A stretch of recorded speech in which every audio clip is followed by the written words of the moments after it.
রাধারানীর চরণ আশ্রয় করবো, সুন্দর একটা ভজন দিয়ে রাধারানীর ভজন আপনারা মন দিয়ে আস্বাদন করুন। অপূর্ব সুন্দর ভজনে তারা দিয়ে ভগবানের আস্বাদন করবো। আমার হতে আমার নাম বড়, নাম হতে আমার ভক্ত বড়। তাই রাধারানীর চরণ আশ্রয় করে আজকে আমরা সবাই মিলে গোবিন্দের চরণ আশ্রয় করবো।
প্রত্যেক বাঙালি শুনতে হিন্দে শুনলে হবে না, বাংলায় বলছে, হে রাধারানী তোমার চরণে আমাদের নিবেদন, তুমি একবার কৃপা করো যেন সবাই গোবিন্দ চরণ পায়। হ্যাঁ, তাই সুন্দর অপূর্ব এই ভজনে কি বলছে একটু আস্বাদন করতে হবে। কৃপা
নন্দের নন্দন কৃষ্ণ, মা যশোদার 5 নয় 7 নয় একমাত্র নীলমণি গোপাল। সকালবেলা মা যশোদা তার নিজের হাতে গোপালকে সুন্দর করে সাজিয়ে রেখেছে। বৃন্দাবনের দ্বাদশ রাখালগণ এলো নন্দালয়ে প্রাণ গোবিন্দকে ক্ষণিকের করে বিলম্ব না করে তাড়াতাড়ি নিয়ে গেল গোষ্ঠ গোচারণে। ভগবান সারাদিন গোষ্ঠ গোচারণে খেলা করছে। মধ্যাহ্ন সময় মানে কোন সময়টাকে বলছে বাবা? মধ্যাহ্ন সময়। দেখুন এই দুপুর বেলায় ভগবান ওই বনের ভিতরে তার লীলা সমাপ্ত করল। অন্ন ভিক্ষার দ্বারা সূর্য পূজার দ্বারা ভগবান লীলা সমাপ্ত করল। ও ভাইরা, তার মধ্যাহ্নকালে লীলা সমাপ্ত হলে কি হবে?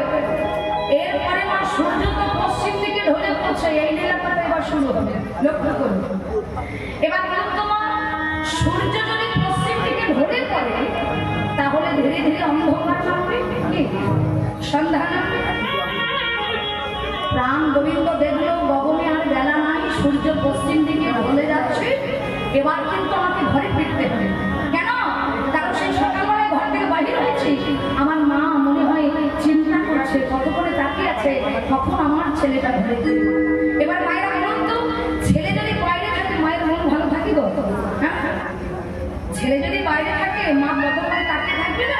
সেই সকালবেলায় ছেলেটা গেল, কখন আমার গোপাল ঘরে ফিরবে। তাই মা যশোদা তাকিয়ে আছে। আর হেন সময় মা বৃন্দাবনে দ্বাদশ রাখালগণকে বিদায় দিল, ধেনুবৎসগণকে ফিরিয়ে দিল, ভগবান নিজে তার ঘরে ফিরছে।